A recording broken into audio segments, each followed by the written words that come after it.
Hello बच्चों, आज हम चैप्टर 2 तुलसीदास पढ़ेंगे।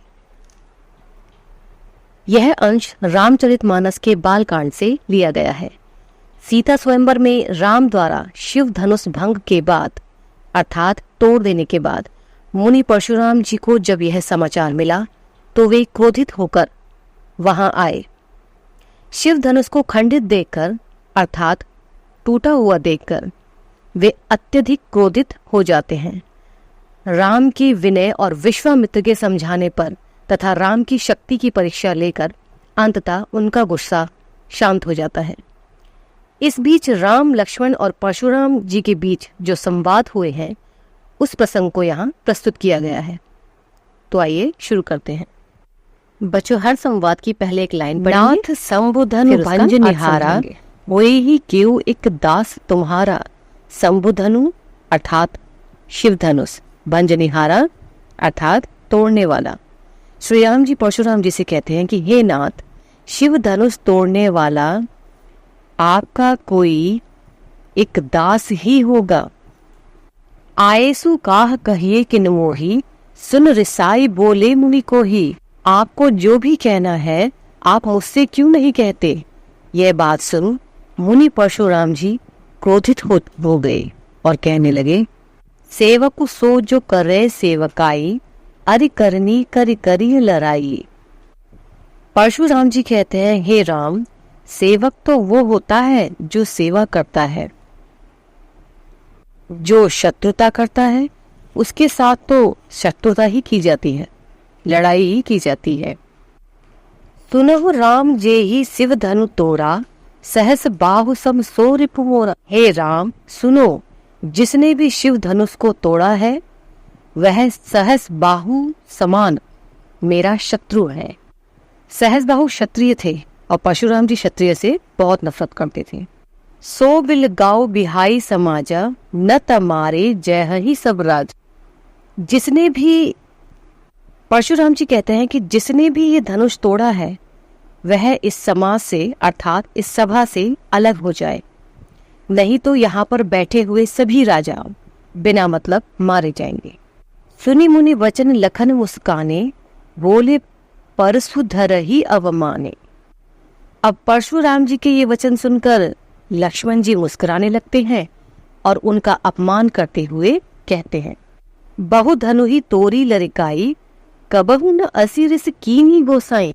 लक्ष्मण जी कहते हैं कि हमने अपने बाल्यपन में यानी बचपन में बहुत सी धनुष तोड़ी हैं, पर कभी किसी ब्राह्मण ने इतना क्रोध नहीं किया। ये ही धनु पर ममता के ही हेतु, सुनी रिसाई कह भृगुकुल केतु। आखिर इसी धनुष पर इतनी ममता आपको क्यों हो रही है। यह बात सुनकर भृगुकुल यानी परशुराम जी के बारे में कहा गया है कि उनको और भी ज्यादा क्रोध आ जाता है। रे नृप बालक काल बस बोलत तो ही न। परशुराम जी लक्ष्मण से कहते हैं कि हे राजा के बालक, हे राजपुत्र, तू तो काल अर्थात मृत्यु के वश में बोल रहा है, तुझे तो अपनी फिक्र ही नहीं है। धनु ही सम त्रिपुरारि धनु, विदित सकल संसार। परशुराम जी कहते हैं कि क्या तुम्हें ये धनुष छोटा लगता है। ये तो सारा संसार जानता है कि ये धनुष कोई छोटा मोटा धनुष नहीं है। लखन कहा हसी हमरे जाना, सुनहु देव सब धनुष समाना। अब लक्ष्मण जी हंसते हुए कहते हैं कि हे देव सुनिए, हमारे लिए तो सभी धनुष एक समान है। का छति लाभ जून धनु तोरे, देखा राम नयन के भोरे। लक्ष्मण जी कहते हैं कि श्री राम ने तो इन्हें अपने नयनों से देखा ही था, लेकिन उनके छूते ही यह टूट गया। यह तो पुराना निकला। छुअत टूट रघुपति न दोसु, मुनि बिनु काज करी कत रोसु। लक्ष्मण जी कहते हैं कि हे परशुराम जी, यह धनुष श्री राम जी के छूते ही टूट गया, इसमें इनका क्या दोष है। हे मुनि, आप बिना वजह बिना कारण के क्यों क्रोध कर रहे हैं। बोले चितय परसु की ओरा, रेसठ सुने ही स्वभाव न मोरा। अब परशुराम जी अपने फरसे की तरफ देखकर बोलते हैं कि हे दुष्ट, क्या तुमने मेरे स्वभाव के बारे में सुना नहीं है? बालक बोली बधाओ नहीं तो ही, केवल मुनि जड़ जान ही मोही। परशुराम जी कहते हैं कि बालक समझकर मैं तुम्हारा वध नहीं करूंगा। तुम केवल मुझे साधारण मुनि और मूर्ख मत समझो। बाल ब्रह्मचारी अति कोही, विश्व विदित क्षत्रिय कुलद्रोही। हे लक्ष्मण, क्या तुम जानते हो मैं बाल ब्रह्मचारी हूँ और अत्यधिक क्रोधी हूँ। ये बात सारा संसार जानता है कि मैं क्षत्रिय कुल का दुश्मन हूँ। भुजबल भूमि भूप बिनु कीनी, विपुल बार मही देवन देनी। परशुराम जी कहते हैं कि मैंने अपनी भुजाओं के बल पर बिना कारण ही राजाओं से उनकी भूमि युद्ध में हराकर छीनी है और अनेक बार ब्राह्मणों को दान में दी है। सहस बाहु भुज छेद निहारा, परसु बिलोकु महीप कुमार। हे राजकुमार, इस फरसे को देखो। मातु पिता ही जनि सोच बस, करसी मही किशोर, गर्भन के अर्भक दलन, परसु मोर अति घोर। हे राजकुमार, अपने माता पिता को सोच के वश में मत करो। अर्थात परशुराम जी क्रोधित होकर लक्ष्मण जी से कहते हैं कि हे राजकुमार, अपने माता पिता को ये सोचने पर मजबूर मत करो कि उनके पुत्र की मृत्यु किस कारण हुई। मेरा फरसा अति भयंकर है, इसके डर से गर्भ में पल रहा बच्चा भी नष्ट हो जाता है। बेहसी लखनऊ बोले मृदुबानी, अहो मुनिसु महाभट मानी। अब ये सब सुनकर लक्ष्मण जी फिर से उनका मजाक बनाते हुए हंसकर मीठी वाणी में बोलते हुए कहते हैं कि पुनि पुनि मोहि देखाव कुठारू, चहत उड़ावन फूंकी पहारू। लक्ष्मण जी कहते हैं कि हे मुनि, तुम जो मुझे ये बार बार फरसा दिखा रहे हो, तुम क्या समझते हो कि फूंक मारकर पहाड़ उड़ाना चाहते हो? अर्थात यहाँ पर लक्ष्मण जी खुद को और राम जी को पहाड़ की संज्ञा दे रहे हैं। यहाँ कुंभड़ बतिया को नाही, जे तर्जनी देखी मरी जाही। लक्ष्मण जी कहते हैं कि यहाँ कोई भी इतना कमजोर नहीं है कि एक उंगली दिखाने पर ही डर जाए। देखी कुठारो सरासन बाना, मैं कछु कहा सहित अभिमान। लक्ष्मण जी कहते हैं कि मैंने अभिमान के साथ जो कुछ भी बोला है ना, वो तुम्हारे शरीर पर धारण धनुष और फरसे को देखकर ही बोला है। भृगुसुत समुझ जनेऊ बुले की, जो कछु कहूँ सहो रिस रोकी। लक्ष्मण जी बोलते हैं कि तुम्हारे शरीर पर जनेऊ देखकर और तुम्हें ब्राह्मण समझकर बहुत कुछ तो मैंने अपने अंदर ही रोक लिया, बहुत कुछ तो मैंने कहा ही नहीं। सुर महेसुर हरिजन अरुगाई, हमरे कुल इन पर न सुराई। हमारे कुल में देवता, ब्राह्मण, भक्त और गाय, इन पर वीरता नहीं दिखाई जाती। वधे पाप अब कीर्ति हारे, मारतहु पा परिय तुम्हारे। आगे लक्ष्मण जी कहते हैं कि ब्राह्मणों का वध करने से पाप लगता है और उनसे हारने से अपयश फैलता है, तो तुम तो मुझे मारोगे भी, तो मैं तो तुम्हारे पैर ही पड़ूंगा। कोटि कुलिस सम वचन तुम्हारा, व्यर्थ धरहु धनु बाण कुठारा। लक्ष्मण जी यहीं पर चुप नहीं रहते, वो उन पर व्यंग मारते हुए अर्थात चिढ़ाते हुए कहते हैं कि हे मुनि, तुम्हारे तो वचन ही करोड़ों वज्रों के समान है। तुमने तो व्यर्थ ही ये धनुष बाण और फरसा अपने पास धारण कर रखा है। तुम्हारे तो वचन ही इतने कठोर हैं कि इनकी आवश्यकता ही नहीं। जो बिलो की अनुचित कहेऊं, क्षमहु महामुनि धीर। लक्ष्मण जी फिर परशुराम को सुनाते हुए कहते हैं कि हे मुनि, ये तुम्हारे धारण किए हुए अस्त्र देखकर अगर मैंने कुछ कह भी दिया हो तो मुझे क्षमा कर देना। सुनी सरोष भृंग बस मुनि, बोले गिरा गंभीर। बात सुनकर परशुराम जी को और अधिक क्रोध आ जाता है और फिर वह क्रोध में आकर बहुत ही गंभीर कौशिक सुनहु मंद येहु बालकु, कुटिलु काल बस निज कुल घालकु। कौशिक यहाँ विश्वामित्र जी को कहा गया है। परशुराम जी कहते हैं कि हे विश्वामित्र, ये मंद बुद्धि बालक अपने ही कुल का घातक बन रहा है, इसे रोक लो, क्योंकि मैं इसके साथ साथ इसके परिवार का भी नाश कर दूंगा। भानु बंस राकेश कलंकु निपट निरंकुश अवधु असंकु।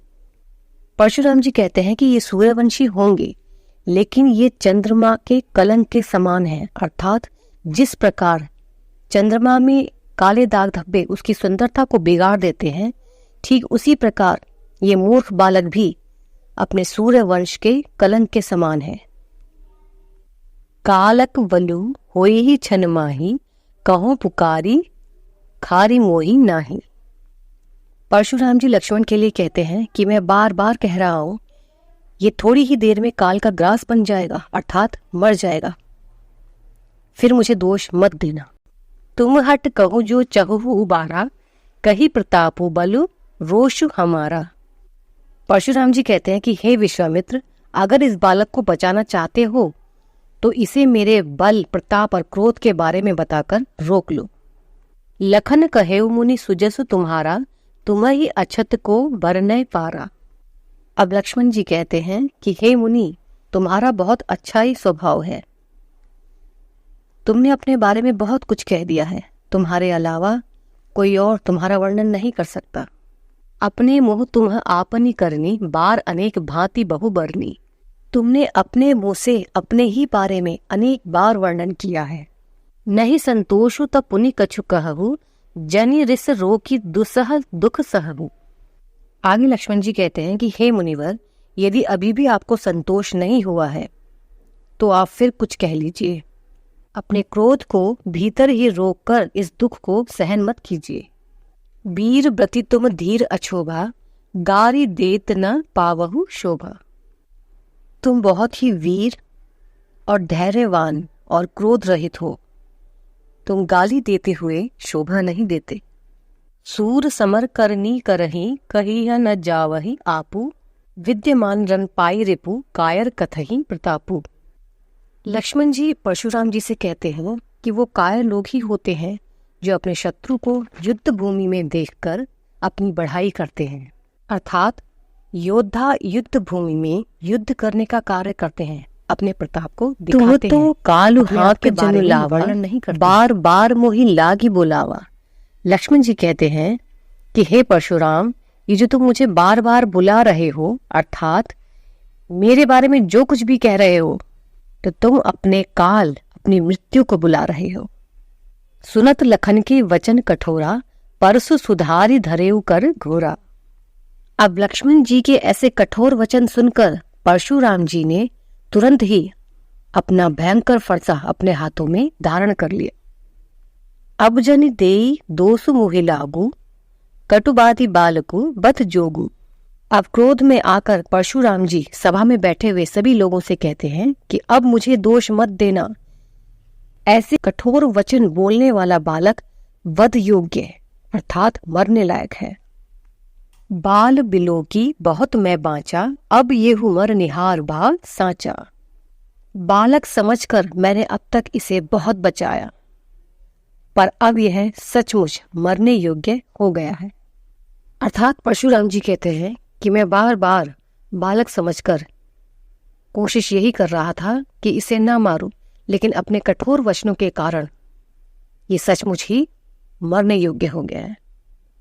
कौशिक कहा क्षमीय अपराधु, बाल दोष गुण गुनहि न साधु। परशुराम जी के इतना क्रोधित हो जाने के बाद गुरु विश्वामित्र जी परशुराम जी से कहते हैं कि हे मुनि, आप इस बालक का अपराध क्षमा कीजिए। साधु संत बालक के गुण दोषों को गिनते नहीं हैं। खर कुठार में अकुरुन को ही, आगे अपराधी गुरु दोहे। अब जन दे दोष मोहि लोगु, कटुबादी बालकु बद जोगु। क्रोध में आकर परशुराम जी सभा में बैठे हुए सभी लोगों से कहते हैं कि अब मुझे दोष मत देना। ऐसे कठोर वचन बोलने वाला बालक वध योग्य है, मरने लायक है। बाल बिलो की बहुत मैं बाँचा, अब येहू मर निहार भा साँचा। अब तक मैं बालक समझकर इसे बहुत बचा रहा था, परंतु अपने कठोर वचनों के कारण ये सचमुच मरने योग्य हो गया है। कौशिक कहा क्षम्य अपराधु, बाल दोष गुण गनहीना साधु। परशुराम जी के क्रोध को देखकर गुरु विश्वामित्र जी बड़े ही प्रेम पूर्वक परशुराम जी से कहते हैं कि हे मुनि, इस बालक का अपराध आप क्षमा कीजिए। जो साधु संत होते हैं वे बालक के गुण और दोषों को नहीं गिनते। खर कुठार में अकरुण को ही आगे अपराधी गुरुद्रोही। परशुराम जी कहते हैं कि मेरे हाथ में फरसा है और मुझ में दया नहीं है, मैं क्रोधी हूं और मेरे आगे गुरु अर्थात भगवान शंकर का दुश्मन भी खड़ा है। उतर देत छोड़ो बिनु मारे, केवल कौशिक सील तुम्हारे। परशुराम जी कहते हैं कि हे विश्वामित्र, मैं तुम्हारे स्वभाव के कारण इसे बिना मारे ही छोड़ रहा हूं, जबकि यह सामने से मुझे उत्तर दे रहा है। न त ये ही काटी कुठार कठोरे, गुरही उरिन होते श्रम थोरे। परशुराम जी कहते हैं कि हे विश्वामित्र, तुम्हारे स्वभाव के कारण मैं इसे छोड़ रहा हूं, वरना इसे अभी अपने कठोर फरसे से जरा ही देर में मैं काट देता और मुझे जरा भी वक्त नहीं लगता और मुझ पर जो मेरे गुरु मेरे शिव जी का ऋण हो गया था वो भी उतर जाता। गाधी सुन कह हृदय, हसी मुनि ही हरिय रे सूझ। आय मैं खांड न ऊख में, अजहु न बूझ अबूझ। परशुराम जी की ये बात सुनकर गांधी पुत्र विश्वामित्र जी अपने मन में सोचने लगते हैं कि मुनि परशुराम जी को सभी एक जैसे दिखाई देते हैं, उन्हें सभी कमजोर ही लगते हैं, परंतु उन्हें तो ये पता ही नहीं कि राम लक्ष्मण आयमय खांड अर्थात लोहे से बनी हुई मिश्री है, गन्ने से बनी नहीं। ये बात परशुराम जी समझ ही नहीं पा रहे हैं। कहेउ लखन मुनि सील तुम्हारा, को नहीं जान विदित संसारा। अब लक्ष्मण जी परशुराम जी से कहते हैं कि हे मुनि, तुम्हारा स्वभाव कौन नहीं जानता, ये सारा संसार जानता है कि तुम्हारा स्वभाव कैसा है। माता पिता ही उरिन भय नीके, गुर रिनु रहा सोच बड़ जी के। लक्ष्मण जी कहते हैं कि तुम माता पिता के ऋण से तो मुक्त हो चुके हो, अर्थात सहस बाहु जो तुम्हारा परम शत्रु था उसे मारकर अपने माता पिता के ऋण से मुक्त हो चुके हो। बस गुरु ऋण यानी जिसने शिव जी का धनुष तोड़ा है उसे मारना रह गया है और यही तुम्हारे हृदय की सबसे बड़ी चिंता है। सो जनु हमरे ही माथे काढ़ा, दिन चली गए ब्याज बढ़ बाढ़ा। लक्ष्मण जी कहते हैं कि धनुष तोड़ने का जो दोष है वह तुम हमारे माथे पर मरना चाहते हो और अब तो बहुत वक्त हो चुका है और उस ऋण का ब्याज भी बढ़ गया होगा। अब आनिय व्यवहारिया बोली, तुरंत देऊं मैं थैली खोली। लक्ष्मण जी उन्हें चिढ़ाते हुए बोलते हैं कि अब तो हिसाब किताब करने वाले को बुलाना पड़ेगा, मैं अपनी थैली खोलकर उसका हिसाब किताब चुकता कर दूं। सुनी कटु वचन कुठार सुधारा, हाय हाय सब सभा पुकारा। अब लक्ष्मण जी के ऐसे कठोर वचन सुनकर परशुराम जी को और अधिक क्रोध आ गया और उन्होंने अपना फरसा संभाल लिया, अपना फरसा हाथ में ले लिया और सभा में बैठे हुए सभी लोग घबराकर हाय हाय करने लगे। भृगुबर परसु देखा बहुमोही, विप्र बिचारी बचाओ नृप दोही। लक्ष्मण जी कहते हैं कि हे परशुराम, हे राजा के दुश्मन, तुम तो मुझे बार बार फरसा दिखा रहे हो और मैं तुम्हें ब्राह्मण समझकर तुमसे बच रहा हूँ। अर्थात यहाँ पर लक्ष्मण जी का कहने का अर्थ ये है कि अगर वह ब्राह्मण नहीं होते तो वह उनसे युद्ध करते। मिले न कबहू सुभट रन गाढ़े, द्विज देवता घर ही के बाढ़े। आगे लक्ष्मण जी परशुराम जी से कहते हैं कि हे परशुराम, तुम्हें कभी भी युद्ध भूमि में अच्छे योद्धा मिले ही नहीं। हे ब्राह्मण, तुमने अपने आसपास ही किसी से युद्ध किया और खुद को बहुत बड़े योद्धा समझने लगे। अनुचित कही सब लोग पुकारे, रघुपति सय नहीं लखन नेवारे। अब जितने भी लोग वहां सभा में उपस्थित थे वह सब अनुचित है कहकर पुकारने लगे। अर्थात वह सभी लोग परशुराम जी के क्रोध के बारे में जानते थे, उन्हें डर था कि कहीं कोई अनहोनी ना हो जाए। तभी श्री राम जी ने अपनी आंखों के इशारे से लक्ष्मण जी को रोक लिया कि वह ऐसे अनुचित शब्द ना कहें। लखन उतर आहुति सरसी भृगु पर कोपु कृसानु, बढ़त देखि जल सम वचन बोले रघुकुल बानु। लक्ष्मण के सभी उत्तर उस आहुति के समान थे जो परशुराम के क्रोध की अग्नि को और अधिक बढ़ा रहे थे। लेकिन तभी श्री राम जी ने परशुराम की इस क्रोध समान अग्नि को बढ़ता हुआ देखकर जल के समान वचन बोले। तो बच्चों, यहीं पर हमारा राम लक्ष्मण परशुराम संवाद समाप्त होता है। तो बच्चों, अगर वीडियो पसंद आए तो लाइक जरूर कीजिएगा। Okay, bye.